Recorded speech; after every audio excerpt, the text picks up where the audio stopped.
Certainement que ça nous permettra. Voilà, donc je disais que nous poursuivons avec la présentation des projets de recherche d'étudiants, notamment à l'université unique avec Ismatou Bari. Voilà. Donc nous lui donnons la parole pour présenter son projet de recherche. Vous avez donc la parole. Hein? Bien. Monsieur le président du jury, monsieur le vice-président du jury, messieurs les membres du jury, je viens très respectueusement auprès de votre responsable personnalité nécessite la présentation de mon projet dont le thème intitulé La stigmatisation des personnes malades dans le quartier de Montréal. Pour bien mener cette recherche, je me suis fixé des objectifs généraux et spécifiques, à savoir l'identification des causes de la stigmatisation, cerner les conséquences, proposer des solutions. J'ai choisi ce thème parce que j'ai constaté que les malades du sida sont marginalisés, voire même exclus dans la société. La plupart de la population adopte souvent un comportement déplorable à l'endroit des malades. C'est pourquoi je veux aider ces personnes à mieux vivre avec leur maladie. C'est pour toutes ces raisons que je me suis posé la question de savoir qu'est-ce qui explique cette stigmatisation des malades. Par ailleurs, plusieurs théories concourent à l'explication de cette stigmatisation. Nous avons la théorie culturelle de la discrimination et les théories humanistes et psychologiques. Pour aussi la compréhension de ce thème, je vais définir quelques concepts, dont nous avons entre autres la stigmatisation, le sida, la communauté, la punition, la discrimination. Afin de comprendre cette recherche, je suis partie de l'hypothèse selon laquelle la stigmatisation s'expliquerait du fait que la communauté de confine a suffisamment de connaissances sur la maladie. Ensuite, pour cette recherche, je choisirai la méthode qualitative. Pour aussi éclairer mon objet d'étude, j'interrogerai les personnes suivant les catégories socio-professionnelles. De plus, l'ensemble de ma population étant très vaste et diversifiée, je procéderai par l'échantillonnage de 25 personnes. Aussi, je choisirai l'entretien qui me servira d'obtenir des informations auprès des personnes enquêtées. Pour cela, un guide d'entretien va être élaboré. Pour la recherche, j'ai recueilli quelques informations à travers les sites, les documents, les dictionnaires et autres. Selon la méthode, je mettrai en place une procédure d'analyse du contenu. Les réponses données par chacun vont être rangées de façon convergente et de façon divergente. J'ai choisi cette méthode qualitative parce qu'elle donne un aperçu de comportement et des perceptions des gens. Elle permet d'étudier leur opinion sur un sujet particulier de plus approfondi. Ainsi, ce travail va durer de 12 mois, allant de la période du mois de janvier jusqu'au mois de décembre. Monsieur le président du jury, monsieur le vice-président du jury, messieurs les membres du jury, à la réalisation de ce projet, j'ai dépensé les frais liés à l'exécution des activités, à l'achat des matériels nécessaires et autres frais, tels que les impressions, la photocopie et sans oublier les imprévus. Pour l'élaboration du projet, j'ai dépensé 900 000, dont le coût total est 3 133 498 francs. Ce projet de recherche a pu être réalisé grâce à Dieu et grâce à la disponibilité et à l'exigence de notre professeur M. Kaleva. Je tiens à le remercier pour tout. Je remercie par la même occasion l'ensemble des professeurs d'UNIC, particulièrement ceux du département de la sociologie, pour la qualité de leur formation et de leur enseignement et de leurs conseils. Je tiens également à remercier ma maman, mes frères, mes sœurs et aussi Abdoulaye Toulkara, une personne très spéciale qui m'a donné le courage d'aller de l'avant. Permettez-moi de témoigner ma profonde reconnaissance à mon père Suleiman pour m'avoir soutenu moralement et matériellement durant mon parcours scolaire. En cet instant solennel, plein d'émotions, je rends un hommage à notre recteur, M. Vanabi Sissé, qui auraient souhaité voir nos projets de recherche et aussi le jour de la remise. Je vous remercie. Voilà, donc vous avez suivi avec intérêt, oui, avec intérêt la présentation du projet d'Isma Toubari. M. Faro a suivi. Si vous avez des remarques par rapport au travail, vous pouvez rapidement les signifier. En même temps, M. Baldé va aussi se préparer pour ses remarques. Ok, merci M. Kaliva, merci M. Baldé. Et je remercie encore la demoiselle ou madame qui vient de faire la prestation ou la présentation de ce projet de recherche. Mais au début, par exemple, quand je prends son thème qui dit stigmatisation des malades de bonne vie, pour un départ, je n'ai pas compris c'était quelle catégorie de maladies elle voulait parler, parce qu'elle a dit juste stigmatisation des malades de bonne vie. Ces malades peut-être dans les hôpitaux, dans les petits hôpitaux de bonne vie, ou bien les fous qui se promènent sur la route qu'on peut considérer comme des malades, ou bien les fouilles qui sont dans la commune, dans le quartier Bonfim, comme parlait, c'est vers la fin, c'est-à-dire vers le milieu que tu as parlé maintenant, les Sidiens, c'est que tu as parlé de Sida. Donc pour un départ, je n'avais pas compris pratiquement ce que... Voilà, donc quel est le thème, votre thème réellement? La stigmatisation des personnes malades. Voilà. Merci. Donc le VIH-Sida... Est-ce que ça apparaît directement dans la présentation, quand vous avez dit le thème intitulé, est-ce que vous avez mis tout ça là-bas? Bon, pour la prestation, tu n'avais pas parlé de malade de VIH-Sida. Je peux en témoigner. Non, c'est comme c'est enregistré, elle verra elle-même. J'ai mis un point d'interrogation. Ouais. Je n'avais pas ajouté. Donc, faites attention par rapport à ces. J'ajoute parce que ça fait partie de ton thème de recherche. Ça, c'est le premier point. Un deuxième point, tu as parlé quelque chose qui vous êtes fixé des objectifs. Ces objectifs n'ont pas différencié objectifs spécifiques général. Tu as pris 3, à savoir cerner. C'est pas, en tout cas, tu as pris 3. Si ces 3 la représentent maintenant spécifique ou général. Oui, c'est un objectif général. Bon, maintenant, tu n'as pas spécifié pendant la présentation. Tu n'as pas donné l'objectif général. Tu as parlé seulement de l'objectif spécifique.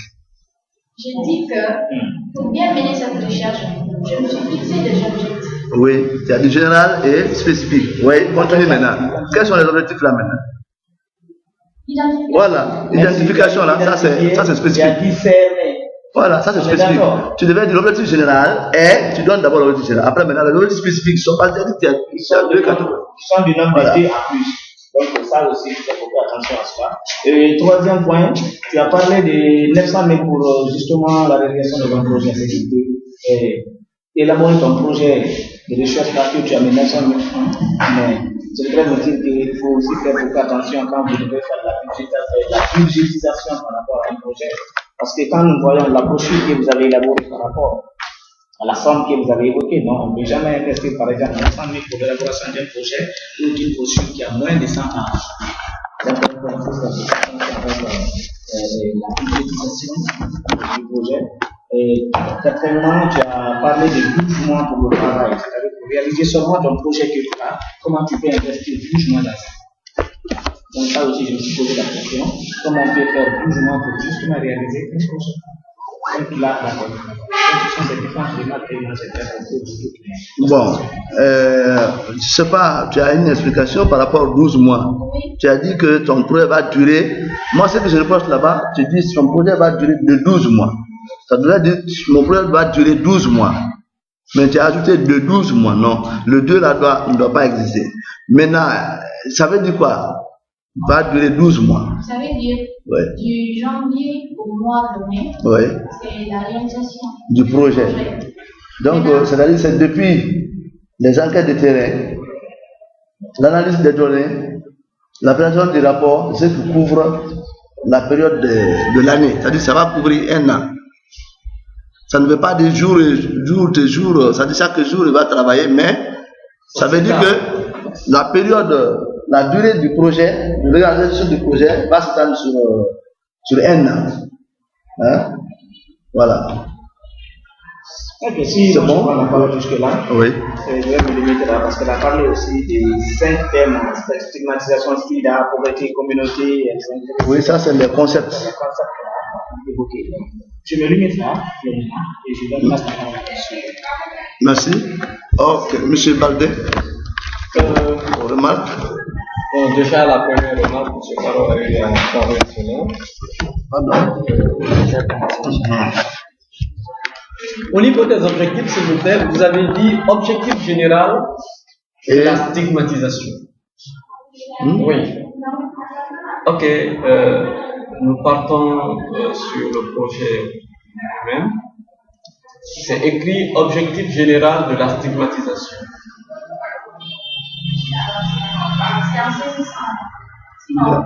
Non, je vais vous montrer quoi, quand vous avez commencé à dire non. Non, quand vous écrivez, vous écrivez, vous devez lire, hein, vous corrigez, parce que sinon, ces erreurs peuvent paraître. Donc, c'est écrit objectif général de la stigmatisation. Là, il a mal, ça doit être vraiment objectif général. Voilà, c'est là-bas. Okay. Objectif. De cette stigmatisation. Oui, puis même ça, c'est pas bien structuré. D'abord, le mot objectif devait être numéroté 1, 2, 1. Objectif en gras. Il y a dit, mais c'est pas rien à ordonner ici. Oui, vous avez rectifié ça. Oui, mais on se sait qu'on vous a dit de corriger avant d'envoyer. Mais je vais déjà donner la version. Mais je vous ai appelé, je vous ai dit, est-ce que vous avez corrigé? Vous avez dit oui, que c'est après la correction que vous avez déposée. C'est pour cela qu'on vous a donné 2 jours, 3 jours, hein, pour corriger et déposer la dernière version. Après la correction, on a dit corriger et améliorer votre travail, déposer à son niveau pour que ça soit présenté ici. Donc, ça veut dire que n'a pas apporté d'amélioration. Oui. Ok, s'il vous plaît. Bon, moi, c'est une remarque générale, M. Kaliba, je ne sais pas si vous la partagez. Oui. Généralement, les étudiants, en définissant les concepts, ils n'ont cité que 2 petites définitions qui ne font même pas, disons, un paragraphe, et ils se sont arrêtés à ce niveau. Moi, on m'a appris, je ne sais pas si ça a changé parce que la science est évolue. Oui. C'est-à-dire qu'un concept, au moins, il faudrait le définir sur une page. Tout entier. Au moins. Alors. Mais la plupart des définitions, elles sont tellement trop courtes qu'on ne peut pas comprendre ce que vous voulez cerner à partir de ces phénomènes. Je crois que c'est le même problème avec tout. Oh, d'accord, il est là-bas. Oh, je vais là, patienter parce que je l'ai fini avec M. Kaliba, c'est un cas général. Alors, donc, dis-lui ça, que s'il est prêt, il me fait signe, je vais l'appeler.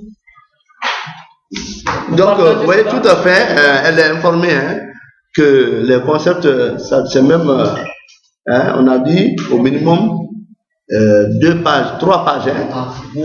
Au minimum, c'est 3 pages et au maximum 5 pages.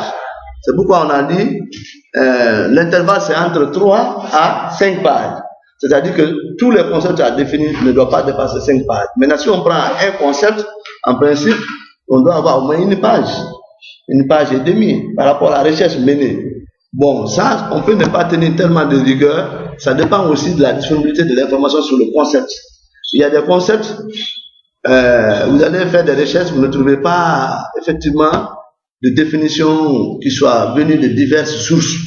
Donc, en raison de cela, alors le candidat peut présenter le peu qu'il a trouvé comme information sur le concept, maintenant essayer de détailler sa propre définition du concept, au moins pour qu'on sache dans quel sens lui, hein, il va évoluer par rapport au concept. Voilà. Ok, ça c'est un cas général, il n'y a pas de problème. S'il vous plaît, vous m'avez parlé de votre public cible, de 25 personnes. Qui sont ces 25 personnes? Nous avons d'abord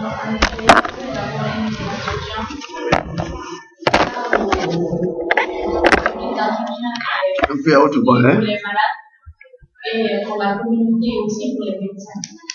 Oui. Donc les 25 là, c'est la taille de l'échantillon, ça.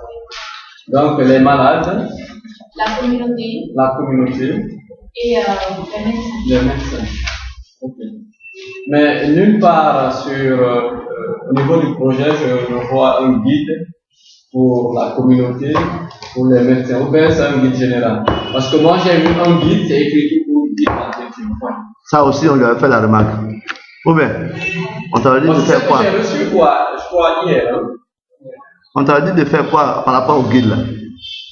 Dans ce guide, vous m'avez dit d'identifier, de mettre l'identification, parce que j'ai vu quelque part l'identification destinée pour les malades. Voilà, et maintenant les autres, parce que tu parles de médecins, tu parles de communauté. Ça y est là-bas. Les guides ne sont pas là, ils n'ont pas corrigé. C'est pas corrigé. C'est un seul guide qui est là. Monsieur, regardez en bas. Oui, oui, en bas quoi. Si tu vas en bas, c'est écrit, c'est sur la même page, mais il a mis en bas, sur la même page. Pour les malades, pour les choses, sur la même page. Descendez. Voilà. Regarde. Guide d'entretien destiné aux médecins.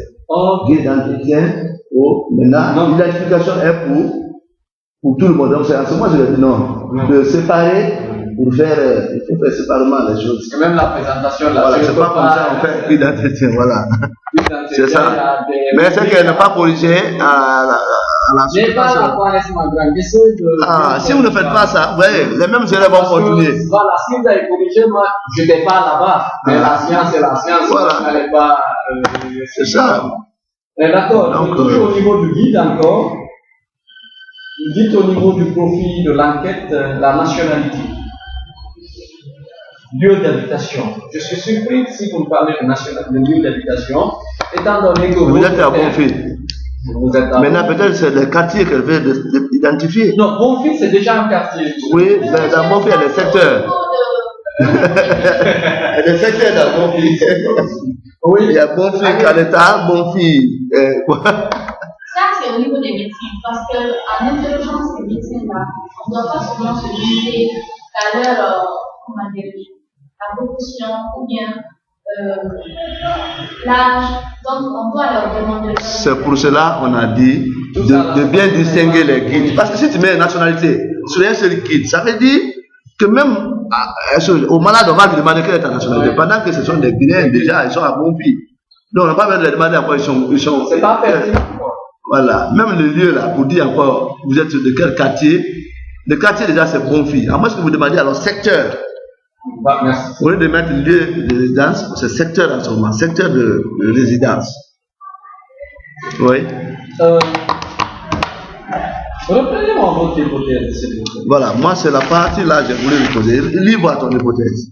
Parce que tu as mis quelque chose là-dedans, il faut effectivement corriger. Oui. Tu as dit, nous partons de l'hypothèse. L'hypothèse, même si vous ne lisez pas, vous pouvez dire ça, c'est ce que vous avez écrit. J'ai dit, nous partons de l'hypothèse selon laquelle la stigmatisation s'expliquait par la communauté de confiance. Hein? S'expliquait par? S'expliquait du fait que la communauté. Voilà, c'est ça le problème. Oui. Bien. Pourquoi tu dis s'expliquerait? Tu dis encore du fait.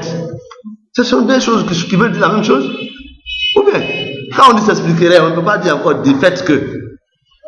On dit s'expliquerait par la faible connaissance des citoyens, des communautés. Voilà. Mais tu ne peux pas dire s'expliquerait après du fait que. J'ai noté ça même ici. S'expliquerait par. Là, ça continue. Ou alors, est dû au fait que. C'est-à-dire la stigmatisation est due au fait que la communauté est, ou bien, ait peu de connaissances sur le phénomène. Hein? Bien. Donc, vous voyez l'hypothèse. Hein? Non suffisamment de connaissances. La méconnaissance du phénomène. Je ne sais pas de l'expliquer votre hypothèse. D'accord? C'est quoi une punition divine? Parce que vous avez parlé de la punition en tant que tel. Oui. Et vous avez dit que les gens pensent que c'est parce que les gens qui sont atteints de ces maladies. Non, même les autres aussi. Que c'est une punition divine. C'est quoi la punition divine? Parce que nous savons que le sida, ici d'abord en Afrique, le sexe est tabou. Donc, une fois que les gens, par exemple, les femmes ou bien les hommes, quand ils sortent, ils font du n'importe quoi. Une fois qu'ils sont atteints du sida, donc les gens, du fait que Dieu a interdit la fornication, la maladie d'elle, donc pour ces gens-là, les gens qui ne connaissent pas la maladie, pour ces gens-là, les gens ont été bénis par Dieu. Donc c'est ça, c'est pourquoi je dis la punition divine. Tout à fait. Donc, on suppose que on considère les pratiques, surtout la pratique sexuelle, en dehors du mariage, comme un péché. Devant Dieu, c'est un péché. Et les gens qui ont ça souvent, on estime que c'est parce qu'ils ont pratiqué trop la sexualité en dehors c'est-à-dire la sexualité, pas dans le cadre normal, c'est ce qui a fait qu'ils ont attrapé la maladie. Donc, pour beaucoup, c'est une punition. C'est-à-dire que Dieu punit ceux qui sont pécheurs. Si quelqu'un continue à voler un jour, on peut l'abattre, on peut le tuer. Donc on va dire, il est puni maintenant par Dieu. Donc, au départ, le péché, ça donne une joie éphémère. Voilà. Bien. Oui. Oui. Oui, monsieur. Oui. Oui. Et elle est dans l'approche culturaliste. Et si la maladie pourrait faire comme punition divine, oui. j'aurais souhaité qu'on n'achète pas cette punition-là aux malades.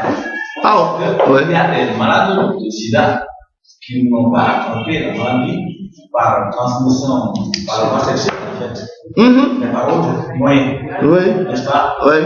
Alors, donc, c'est dire qu'eux-mêmes, ils sont parfois surpris de se retrouver malades du sida. Tout à fait. Mais la maladie en tant que telle, si on peut la percevoir, si certains la considèrent comme une punition divine, certainement, peut-être par rapport à l'ensemble de la communauté, j'aurais souhaité que ce soit facile de vous interpréter de la sorte, mais que l'on évite d'attribuer la punition, juste limiter la punition au seul cas de gens déjà malades. Oui, bon, ça quand même, c'est un aspect, je pense, pas pour la défendre, mais c'est un aspect de l'explication du phénomène. Ça ne veut pas dire que c'est la conclusion de l'étude. D'abord, l'étude n'est même pas menée d'abord. Hein? Oui. Pour laquelle je dis que le sida, en fait, la maladie, ça se développe par la communauté, par la méconnaissance de la communauté. C'est pourquoi je dis ça, parce qu'il y a certaines personnes qui pensent que le sida est une punition divine. Voilà. C'est-à-dire qu'elle met ça au point des hypothèses.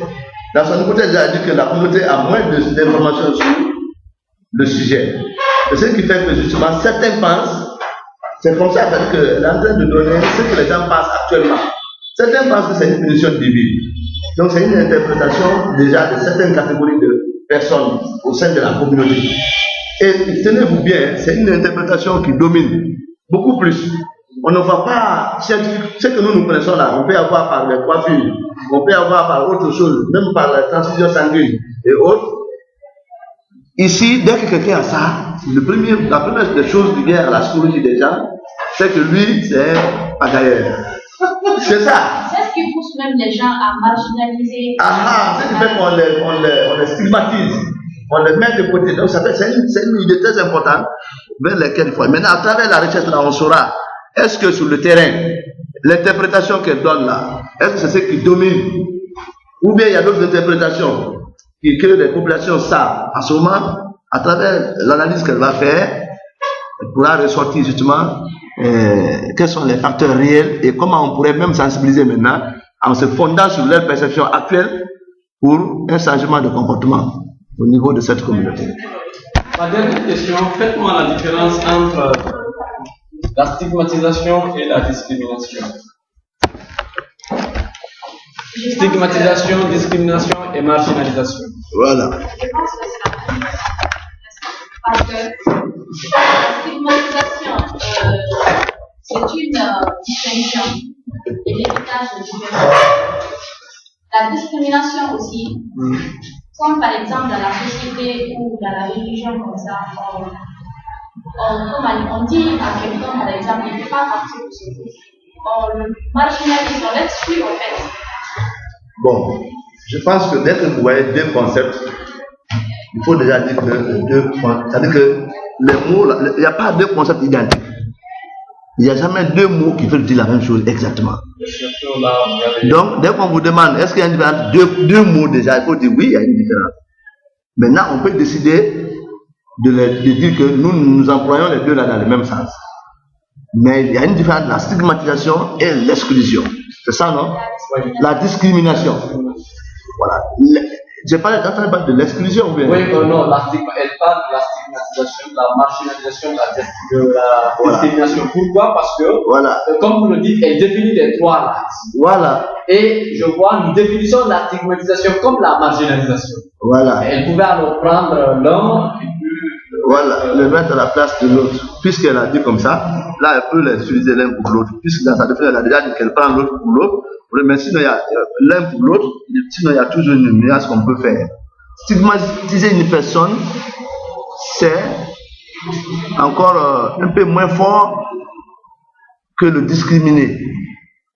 Tu vois? Et le marginaliser. Tu as vu? C'est par degré. Stigmatiser, c'est même faire un regard,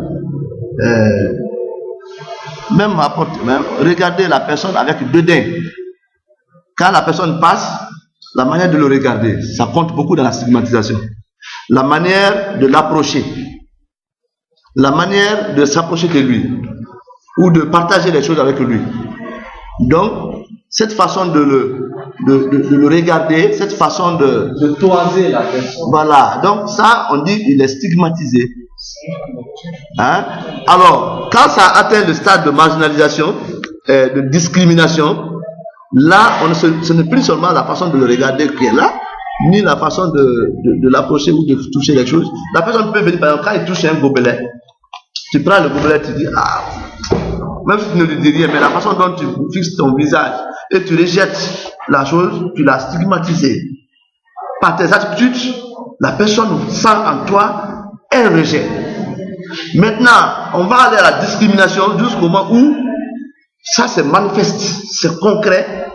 On va dire, bon, dis donc, toi, là, à cause de ta situation là, tu mangeras dans ça, tu vivras avec ça. Tu ne vas pas toucher, ne rentre jamais ici. Tu as vu? Là, maintenant, il est discriminé. C'est officiel, c'est manifeste. Et on lui dit clairement, en raison de ta situation là, ne touche pas ça, ne touche jamais ça. Ne me parle plus jamais, ou bien ne fais jamais comme ça, ne fais jamais comme ça. Donc, tu as vu? Il est déjà à ce moment discriminé. Et en même temps, il est marginalisé lorsqu'on le met maintenant à l'écart, concrètement. Donc, c'est des degrés, c'est vrai, ça va dans le même sens, mais il y a des degrés un peu différents. Bien. Oui? Est-ce que vous avez d'autres choses?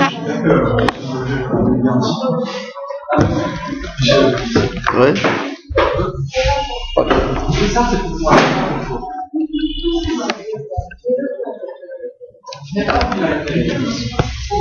Oui. Nous sommes...